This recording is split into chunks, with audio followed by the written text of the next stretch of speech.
Hello मित्रों, नमः संस्कृताय। मैं आराधना मिश्रा अपने यूट्यूब चैनल संस्कृत आराधना से आप सभी मित्रों का स्वागत करती हूं। तो फ्रेंड्स, चलिए देखते हैं आज महाकवि बाणभट्ट द्वारा विरचित कादम्बरी की कुछ यहाँ पर सूक्ष्म परिचय प्रस्तुत करते हैं, जो कि एक दृष्टि में देख लेते हैं। बहुत ही महत्वपूर्ण है, सूक्ष्म परिचय है, लेकिन जितना भी है बहुत ही एकदम पूरा एग्जाम की दृष्टि से बहुत ही महत्वपूर्ण है। तो चलिए देख लेते हैं। उसके बाद यहाँ पर आगे कराएंगे प्रश्नोत्तरी को, जो कि प्रश्नोत्तरी भी बहुत ही महत्वपूर्ण है, शुक्नासुपदेश से संबंधित है, कादम्बरी से, जो कि टीजीटी और पीजीटी दोनों के लिए बहुत ही महत्वपूर्ण है। चलिए देख लेते हैं। यहाँ पर पहला हमारा है प्रणेता कौन है। तो यहाँ पर कादम्बरी के प्रणेता कौन हो जाएंगे, तो महाकवि बाणभट्ट हो जाएंगे। और उनका स्थित काल क्या था, तो 7वीं शताब्दी का पूर्वार्ध हो जाएगा स्थित काल किसका, महाकवि बाणभट्ट का। और काव्य स्वरूप क्या है, तो काव्य स्वरूप जो है कादम्बरी क्या है, तो कथा है एक। और उपजीव्य क्या है, तो बृहद कथा का सुमनस वृत्तांत लिया गया है यहाँ पर बृहद कथा से। और आखिर कथानक क्या है, 3 भागों में विभक्त है। चंद्रापीठ एवं पुंडरीक के 3 जन्मों का वर्णन मिलता है किसमें, कादम्बरी में। नेक्स्ट आगे देखते हैं। प्रपितामह कौन है किसके, बाणभट्ट के प्रपितामह कौन है, तो पाशुपत है। और पितामह कौन है, अर्थपति है। और पिता का नाम क्या था, चंद्रभानु था। माता का नाम क्या था, राजदेवी था। कृतित्व कितनी रचनाएं इनकी हैं, तो कादम्बरी एवं हर्षचरित प्रमुख है इनमें। और आगे देख लेते हैं।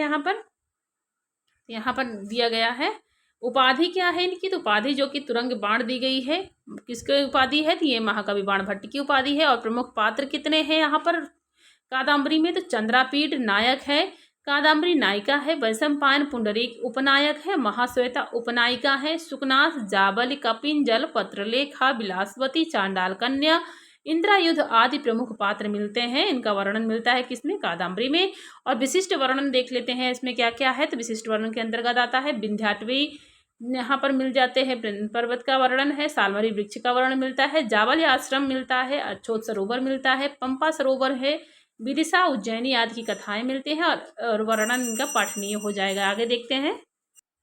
तो यहाँ पर मैंने थोड़ा सा ले लिया है गद्य साहित्य, जो कि दृष्टि में है। यहाँ पर कुछ बहुत ही महत्वपूर्ण विशेष वर्णन मिल जाता है।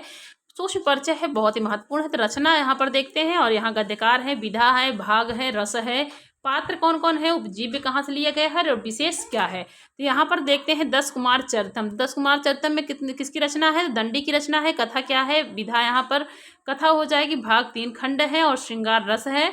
पात्र कौन है, तो राजहंस, मानसार, राजवाहन, अर्थपाल, अपहार वर्मा, विश्रुत, तारावली, कामपाल, सुमति, सुमंत्र यहाँ पर बन जाएंगे वो 10 कुमार चरितम के पात्र। और बृहद कथा है, उपजीव्य काव्य इसमें। और विशेष क्या है, दूसरा खंड मूल भाग है, 10 राजकुमारों का वर्णन मिलता है 10 कुमार चरितम में। नेक्स्ट है कादम्बरी, जो कि महाकवि बाणभट्ट की रचना है, और ये भी एक कथा है। इसमें 2 खंड मिले हैं और श्रृंगार रस प्रधान यहाँ पर कथा हो जाएगी। और इसमें पात्र कौन है, चंद्रापीठ, पुंडरीक, वैशंपायन, कंपंजल, शूद्रक, शुक, चांडाल कन्या, तारापीठ, कादम्बरी, महाश्वेता, पत्रलेखा। यहाँ पर आगे उपजीव्य क्या है, तो बृहद कथा ये भी है। और इसमें 3 जन्मों की कथा ये विशेष है। आगे देखते हैं हर्षचरितम। तो ये भी महाकवि बाणभट्ट की रचना है, और ये एक आख्यायिका के नाम से है। और 8 उच्छ्वास है हर्षचरितम में, वीर रस प्रधान यहाँ पर ये काव्य हो जाएगा। हर्षवर्धन, और पात्र क्या है, तो हर्षवर्धन, राजवर्धन, राजश्री, शशांक, गृहवर्मा आदि यहाँ पर पात्र मिलते हैं। और इतिहास प्रसिद्ध यहाँ पर ये ग्रंथ हो जाएगा। और हर्षचरित का जीवन चरित्र इसमें पाया गया है। नेक्स्ट है शिवराज विजय। शिवराज विजय में है पंडित अंबिका दत्त व्यास की रचना है, उपन्यास है, 12 निश्वास है, वीर रस प्रधान ऐतिहासिक उपन्यास है। और इसमें पात्र हो जाएंगे शिवाजी, गौर सिंह, अफजल खान, शाइस्ता खान, यशवंत सिंह। और ये इतिहास प्रसिद्ध यहाँ पर ऐतिहासिक उपन्यास होगा, और इसमें शिवाजी का जीवन चरित्र वर्णन है। तो ये इतने हो जाते हैं सूक्ष्म परिचय कुछ गद्यात्मक पद के। तो यहाँ पर देख लेते हैं, यहाँ बहुत ही महत्वपूर्ण है। अब चलिए शुरू करते हैं। कादम्बरी शुक्नासोपदेश आधारित प्रश्नोत्तरी को, जो कि बहुत ही महत्वपूर्ण है, हर एग्जाम की दृष्टि से बहुत ही महत्वपूर्ण है। टीजीटी और पीजीटी दोनों के लिए विशेष महत्वपूर्ण प्रश्नोत्तरी है, तो सभी मित्र जरूर देखिए। शुरू करते हैं प्रश्नों की सीरीज को। तो पहला प्रश्न हमारा है, शुक्नासोपदेश आधारित है। शुक्नासोपदेश कहाँ किस पर आधारित है, कादम्बरी, 10 कुमार चरितम, हर्षचरितम, शिवराज विजयम। तो यहाँ पर ऑप्शन ए हो जाएगा। कादम्बरी का मुख्य भाग है शुक्नासोपदेश, जहाँ शुकनास चंद्रापीठ को उपदेश दे रहा है। तो बहुत ऑप्शन इसमें हो जाएगा, एक ऑप्शन सही होगा कादम्बरी पर। नेक्स्ट क्वेश्चन आगे है, कादम्बरी के लेखक हैं। तो कादम्बरी के लेखक कौन है, तो महाकवि बाणभट्ट हैं। ऑप्शन ए सही होगा। नेक्स्ट क्वेश्चन आगे है, बाणभट्ट की गद्य रीति है। तो बाणभट्ट की गद्य रीति कौन सी है, तो यहाँ पर पांचाली, गौड़ी, वैदर्भी, इनमें से कोई नहीं है। तो 3 में ऑप्शन ए हो जाएगा, पांचाली रीति हो जाएगी। पांचाली रीति और किस कवि की है, तो पंडित अंबिका दत्त व्यास की भी है पांचाली, जो कि शिवराज विजय में बहुत ही महत्वपूर्ण बढ़िया ग्रंथ लिखा है शिवराज विजय। तो आगे देखते हैं नेक्स्ट क्वेश्चन को। बाणभट्ट का समय है, तो बाणभट्ट का समय क्या माना गया है? 6वीं शताब्दी, 5वीं शताब्दी, 7वीं शताब्दी, 8वीं शताब्दी। 4 में ऑप्शन सी हो जाएगा। 7वीं शताब्दी ईसा पूर्व बाणभट्ट का समय माना गया। इसके पूर्व परिचय बताया है सूक्ष्म दृष्टि से, बहुत ही महत्वपूर्ण है, तो उसमें आपको परिचय मिल जाएगा बाणभट्ट के। कुछ बहुत ही महत्वपूर्ण उसमें से 1-2 नंबर के प्रश्न भी मिल सकते हैं आपको, जरूर देखिएगा। तो यहाँ पर ऑप्शन सी हो जाएगा, 7वीं शताब्दी होगा। नेक्स्ट क्वेश्चन आगे है, बाणभट्ट की रचना है, तो बाणभट्ट की रचना कौन सी है? शिवराज विजयम, कादम्बरी, 10 कुमार चरितम, रघुवंशम। तो ऑप्शन बी हो जाएगा, कादम्बरी, जो कि बाणभट्ट की रचना है। ऑप्शन ए बी यहाँ पर सही होगा। नेक्स्ट क्वेश्चन आगे है, बाण की माता का नाम है, तो बाण की माता का क्या नाम है? लक्ष्मी देवी, सरस्वती देवी, राज देवी, उमा देवी। तो यहाँ पर राज देवी हो जाएगा, राज देवी नहीं होगा, तो यहाँ पर ऑप्शन सी हो जाएगा। 6 में ऑप्शन सी हो जाएगा, राज देवी हो जाएगा बाणभट्ट की माता का नाम। नेक्स्ट क्वेश्चन आगे है, बाण के भाई थे, तो बाण के कितने भाई थे? तो बाण के 2 भाई थे, और भाई कौन कौन थे? चित्रसेन, मित्रसेन, चित्रसेन, हरिसेन, हरिसेन, मित्रसेन, रविसेन, चित्रसेन। बड़ा कंफ्यूजन प्रश्न हो जाता है, अगर ध्यान ना दो इसी में कंफ्यूज हो जाता है और गलत हो जाता है क्वेश्चन। तो 7 में ऑप्शन हो जाएगा यहाँ पर ए ऑप्शन, चित्रसेन और मित्रसेन 2 भाई थे बाणभट्ट के। ऑप्शन ए सही होगा, चचेरे भाई थे। नेक्स्ट क्वेश्चन आगे है, हर्षचरितम के लेखक हैं, तो हर्षचरितम किसकी रचना है? तो ऑप्शन यहाँ पर सी हो जाएगा, महाकवि बाणभट्ट की रचना हो जाएगी। नेक्स्ट क्वेश्चन आगे है, बाणभट्ट की कृति नहीं है, तो यहाँ पर नहीं पूछा है, तो कौन सा नहीं है? कादम्बरी, हर्षचरितम, चंडी शतकम, 10 कुमार चरितम। तो ऑप्शन डी हो जाएगा, 10 कुमार चरितम, जो कि महाकवि दंडी की कृति हो जाएगी। ऑप्शन डी सही होगा यहाँ पर। नेक्स्ट क्वेश्चन आगे देखते हैं, कादम्बरी में किस सरोवर का वर्णन है? तो कादम्बरी में किस सरोवर का वर्णन मिलता है? अक्षोत सरोवर का, पंपा सरोवर का, मान सरोवर का, कुंद सरोवर का। तो ये बहुत एग्जाम में पूछा जाता है, अक्सर मैंने देखा है बहुत सारे एग्जाम में ये सरोवर जरूर पूछा जाता है, बहुत मोस्ट इंपॉर्टेंट प्रश्नोत्तरी है। यहाँ पर ध्यान देने योग्य बातें हैं, कुछ पढ़ के भी हम लोग भूल जाते हैं। तो ऑप्शन ए सही होगा, अक्षोत सरोवर का वर्णन मिलता है कादम्बरी में। ऑप्शन ए उत्तर सही होगा। नेक्स्ट क्वेश्चन आगे है, सुकनास में लक्ष्मी को क्या बताया? सुकनास से लक्ष्मी को क्या बताया? कमला, चंचला, अनार्या, इनमें से कोई नहीं। तो जब सुकनास वहाँ पर उपदेश दे रहे थे तो लक्ष्मी के प्रति बहुत सारी बुराइयां उन्होंने खोजी की थी सुकनास ने चंद्रापीठ को उपदेश देते हुए। तो यहाँ पर सुकनास ने लक्ष्मी को क्या कहा है? तो कमला कहा, चंचला की, अनार्या, या इनमें से कोई नहीं। तो 11 में ऑप्शन हो जाएगा यहाँ पर सी उत्तर सही होगा, अनार्या कहा है। ऑप्शन सी सही हो जाएगा। नेक्स्ट क्वेश्चन आगे है, सुकनासोपदेश में वर्णन मिलता है, तो सुकनासोपदेश में किसका वर्णन मिलता है? सुकनास की युवावस्था का, सुकनास की शिक्षा का, लक्ष्मी की विशेषताओं का, चंद्रापीठ के विवाह का। तो 12 में ऑप्शन सी हो जाएगा, लक्ष्मी की विशेषताओं का वर्णन मिलता है सुकनासोपदेश में। ऑप्शन सी सही होगा। नेक्स्ट क्वेश्चन आगे है, कादम्बरी में किसकी कथा वर्णित है? तो कादम्बरी में किसकी कथा वर्णित है? चंद्रापीठ की, अनंत वर्मा की, राम की, कृष्ण की। 13 में ऑप्शन हो जाएगा यहाँ पर ए उत्तर सही है, चंद्रापीठ की कथा का वर्णन मिलता है कादम्बरी में। नेक्स्ट क्वेश्चन आगे है, कादम्बरी का पात्र है, तो कादम्बरी का पात्र कौन है? पत्रलेखा, मदनिकार, अदनिकार, राम। तो 14 में ऑप्शन हो जाएगा ए उत्तर है पत्रलेखा, जो कि कादम्बरी की पात्र हो जाएगी। ऑप्शन ए सही होगा। नेक्स्ट क्वेश्चन आगे है, कादम्बरी में किसके 3 जन्मों का वर्णन है? 3 जन्मों का वर्णन किसका मिलता है? पुंडरीक, चंद्रापीठ, लक्ष्मी का पिंजल। तो यहाँ पर 15 में ऑप्शन हो जाएगा बी, चंद्रापीठ के 3 जन्मों का वर्णन मिलता है। ऑप्शन बी सही होगा। नेक्स्ट क्वेश्चन आगे है, कादम्बरी का प्रमुख पात्र है, तो कादम्बरी का प्रमुख पात्र कौन है? चंद्रापीठ, कादम्बरी, वैशंपायन, सुकनास।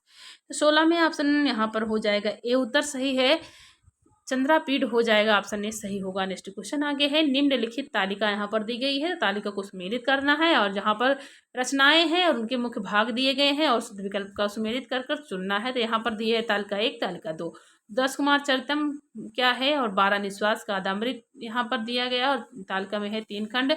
इसके आगे भी 17 में क्वेश्चन है, देख लेते हैं इसमें ऑप्शन कौन सा यहाँ पर सही हो जाएगा।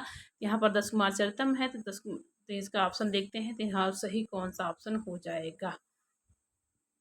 हर्षचरितम 2 खंड है, शिवराज विजयम 8 विश्वास, तो यहाँ पर शिवराज विजयम 12 विश्वास है, तो यहाँ पर डी ऑप्शन सही हो जाएगा। तो इसका मिलान करने पर हो जाएगा 1 में 2 ऑप्शन सही हो जाएगा, और बी में 3 हो जाएगा, और सी में 4 हो जाएगा। यहाँ पर सी में 5 होगा, और डी में 1 हो जाएगा। तो यहाँ पर हम मिलान कर देते हैं, तो हर्षचरितम सी में हो जाएगा यहाँ पर आई बी।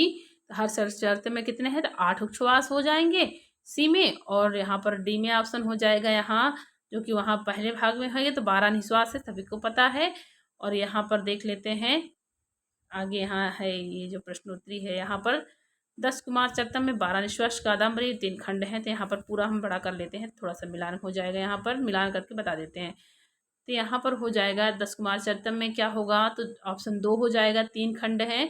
मैं पढ़ रही हूँ मित्रों, अगर साफ ना दिखाई देगा ध्यान दीजिएगा, मैं पढ़ रही हूँ। 10 कुमार चरितम में क्या होगा, तो यहाँ पर ऑप्शन ए में 2 हो जाएगा, 10 कुमार चरितम में 3 खंड हो जाएंगे।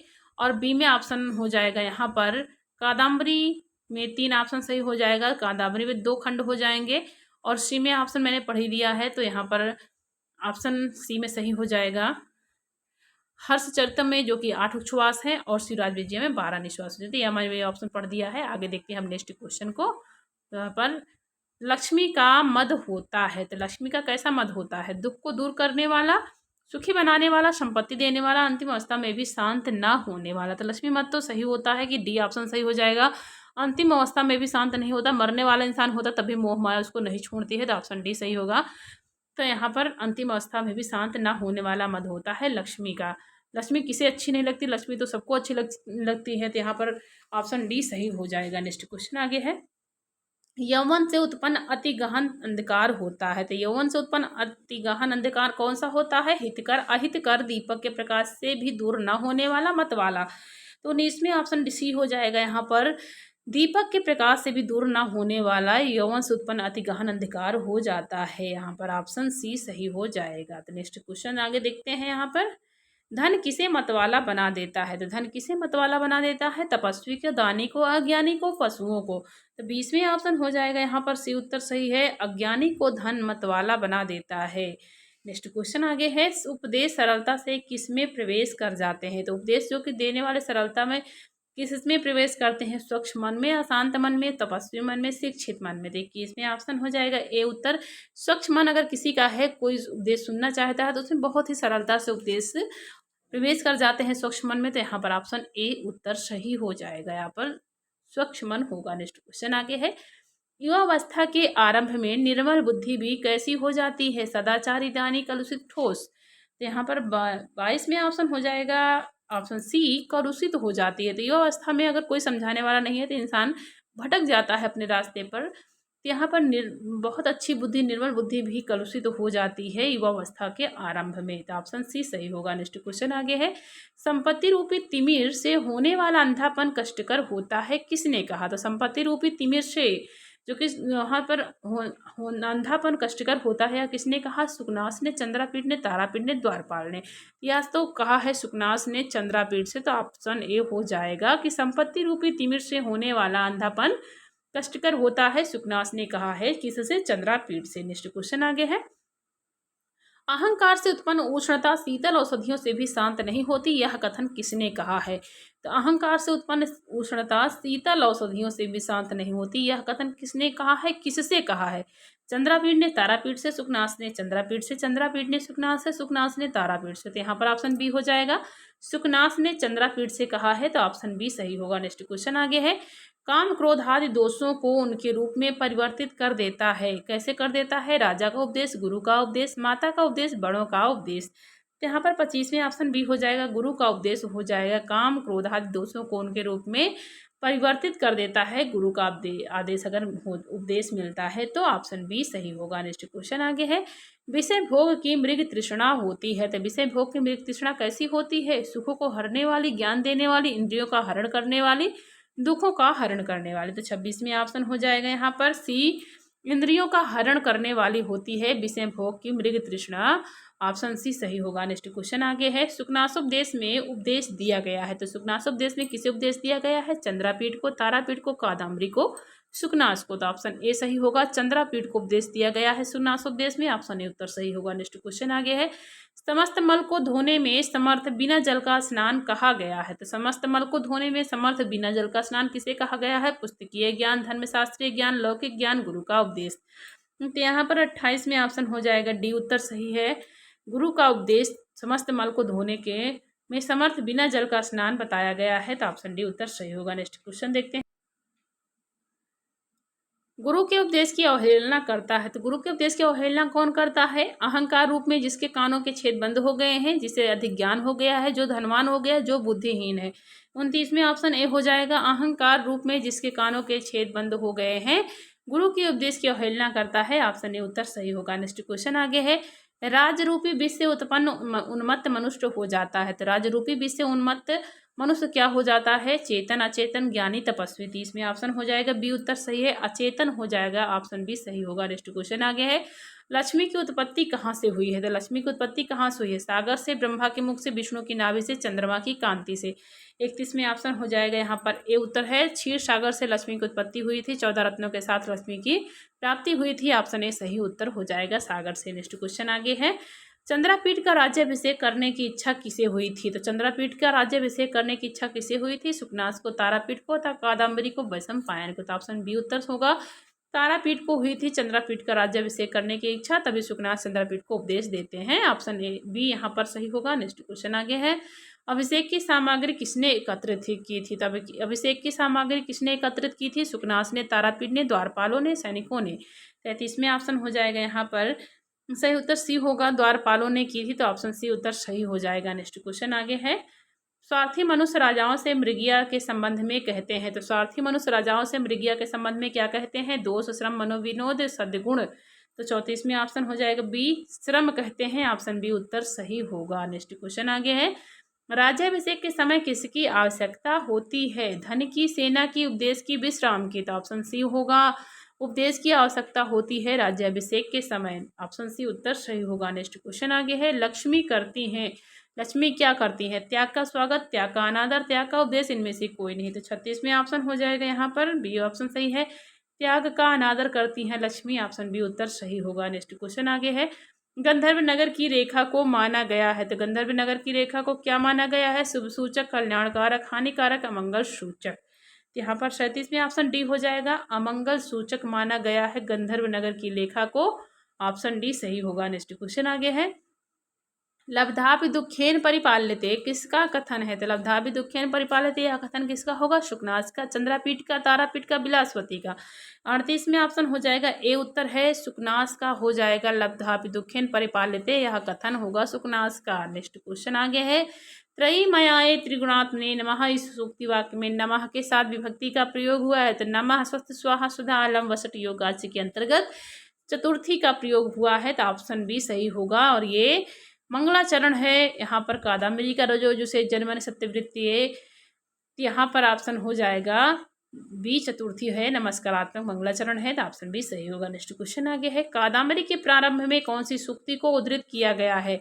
यहाँ पर कौन सी सूक्ति हो जाएगी प्रारंभ में? मंगलाचरण तो मैंने अभी पढ़ा ही है, यहाँ पर ऑप्शन सी होगा, त्रयीमयाय त्रिगुणात्मने नमः, यहाँ पर ऑप्शन सी उत्तर सही होगा। नेक्स्ट क्वेश्चन आगे है, कटुकोणंतो मलदायका खलाहा, सूक्ति के आधार पर दुष्टों की तुलना की गई है, किससे की गई है? कटुकोणंतो मलदायका खला, नुपुरों से, अग्नि से, स्वर्ण से, लोहे की जंजीर से।